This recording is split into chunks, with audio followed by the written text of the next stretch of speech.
Hello friends, welcome back to my channel. সবাই কেমন আছো? আশা করি সবাই ভালো আছো। আমিও ভালো আছি আর আমার ছোট জিশানও ভালো আছে।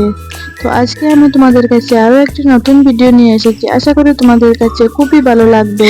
এখানে আমি জিশানকে সন্ধ্যা পরে ওয়াকারে বসিয়ে দিয়েছিলাম, আর ও যখন বসিয়ে রয়েছে ওয়াকারের মধ্যে, তো আমি ভাবলাম দিনে যেগুলো কাপড় ধুয়ে রেখেছিলাম সেগুলো শুকিয়ে গিয়েছিল, তো ভাবলাম সেগুলো ভাঁজ করে তার জায়গায় রেখে দিই। তো আমি সব কাপড়গুলো ভাঁজ করে নিয়েছি, আর আমি কাপড়গুলো কিন্তু তার জায়গায় রেখেও দিয়েছি।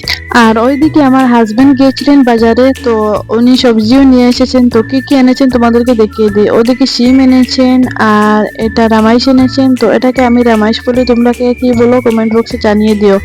আলু এনেছেন, বাঁধাকপি এনেছেন, গাজর এনেছেন, আর কাঁচা লঙ্কা, বিনস, আর ধনেপাতা, আর কি টমেটো আর পেঁয়াজ নিয়ে এনেছেন। তো কি কি বাজার করা হচ্ছে তো তোমরা দেখতেই পাচ্ছ। তারপর ওদিকে জিশানের মামা চলে এলো, তো ভাবলাম জিশানকে ওর মামার কাছে রেখে এদিকে আমি যেগুলো কাজ রয়েছে সেগুলো করে নিই। তো এদিকে আমি কিচেনে চলে এলাম। রাত্রের খাবারের জন্য চাল টাল ধুয়ে আমি ভাতটা বসিয়ে দিলাম গ্যাসের মধ্যে। তো এদিকে আমি সবজিগুলো কেটে নিয়েছি। রামাইশ, আলু আর টমেটো দিয়ে একটি সবজি করব। তো পেঁয়াজ, লঙ্কা, ধনেপাতা সবগুলো আমি কেটে নিয়েছি, কেটে সুন্দর করে ধুয়ে নিয়ে নিয়েছি। তো এদিকে জিশানোর খাবারটা হয়ে গেছে, আর ওইদিকে আমি সবজিটা বসিয়ে দিয়েছিলাম। বসানোর পর একটু জল দিয়ে ভালো করে নাড়াচাড়া করে আমি সেটা মিশিয়ে নিলাম।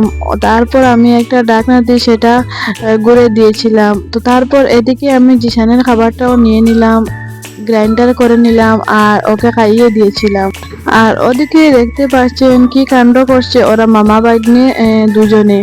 এদিকে মামা ফোন দেখছিল, আর জিশান কিন্তু ওকে ফোন দেখতেই দিচ্ছে না, শুধু ফোন ওকে ডিস্টার্ব করছিল।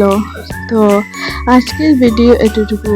তোমাদের কাছে আমার ভিডিওটি কেমন লেগেছে আশা করি খুব ভালো লেগেছে। যদি ভালো লাগে তাকে একটু সুন্দর কমেন্ট করে জানিয়ে দিও, আর লাইক সাবস্ক্রাইব করতে কিন্তু ভুলো না। Bye bye.